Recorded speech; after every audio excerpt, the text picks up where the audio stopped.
Need some sleeved cables? How about some LED strips? From now until October 31st, CableMod is offering 20% off all their products on performancepcs.com. Click the link in the description below and I will show you the way. What's up, guys? So first off, I wanted to quickly say thank you for all the feedback you've shared so far on the first silver build video. It seems like a lot of you guys really liked how the rig turned out with its shimmery veneer and stuff, so I've actually deemed it worthy of giving it a proper name. Allow me to reintroduce you to Elixir, a unique concoction of precious metals sought by DIY alchemists in a time long ago. Okay, maybe I'm going a little too far with this whole PC identity thing. And as nice as Elixir is to gawk at, it's time to put a working load on her to see how it performs under pressure. So cutting right to the chase here, my testing methodology for measuring temperatures and acoustics was pretty straightforward. For overclocking, I took the 6600K to 4.5 GHz at 1.3 volts, and since our GTX 1070 for the win already came with a hefty factory OC, I was only able to increase the core clock offset by 60 MHz with 250 MHz on the memory clock.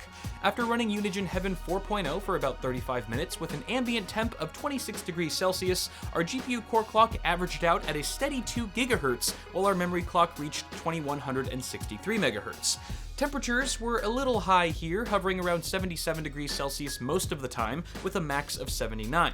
If you remember last week's video, the same graphics card was reaching identical temperatures in the Fractal Design Define S, which leads me to believe this model just tends to run a bit warm, though it does stay a few degrees cooler than the Founders Edition. Now, one of the concerns some of you guys had with this build was that the Noctua redo fans that I used for the radiator on the CPU AIO were optimized for airflow over static pressure, causing a lot of suspicion that they would do a terrible job of cooling our processor. The verdict? 73 degrees Celsius on the hottest core and package, with the average temperature range between the 40s and 60s.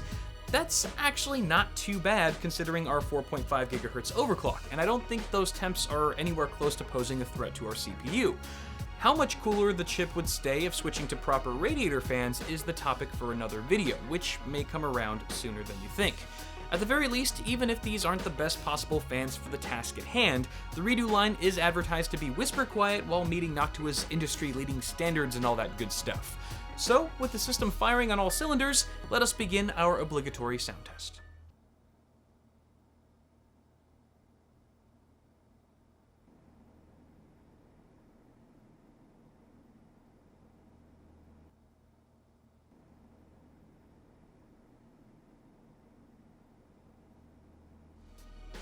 Alright, well, idle acoustics were virtually non-existent. You can practically hear a pin drop at those noise levels. Load acoustics, on the other hand, are audible if you're really trying to listen for it, but these fans have such a gentle sound profile that they quickly get forgotten in the background, making for an extremely quiet gaming experience.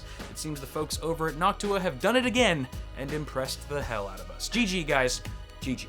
Finally, to test frame rates, I put the system through its paces by firing up a number of intensive games on Windows 10 with the latest 373.06 NVIDIA drivers and ran all titles at 1920x1080 and 2560x1440.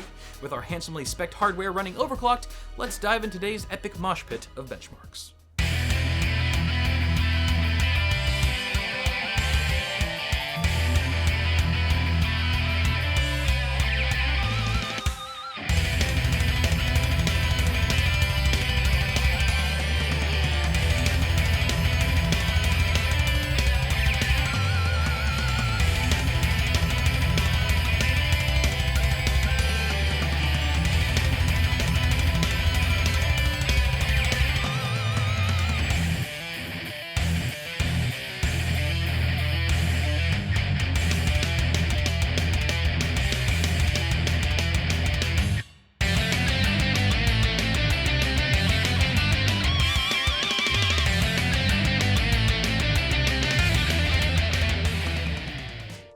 So as you might have guessed, the GTX 1070 and 6600K combo absolutely tore through our 1080p runs, yielding averages of over 100 FPS in 5 of the 7 games tested. Elixir was no slouch when it came to 2560x1440 either. 6 out of 7 games scored over 70 FPS on average, and that's on ultra settings across the board, unless otherwise specified on the benchmark slides.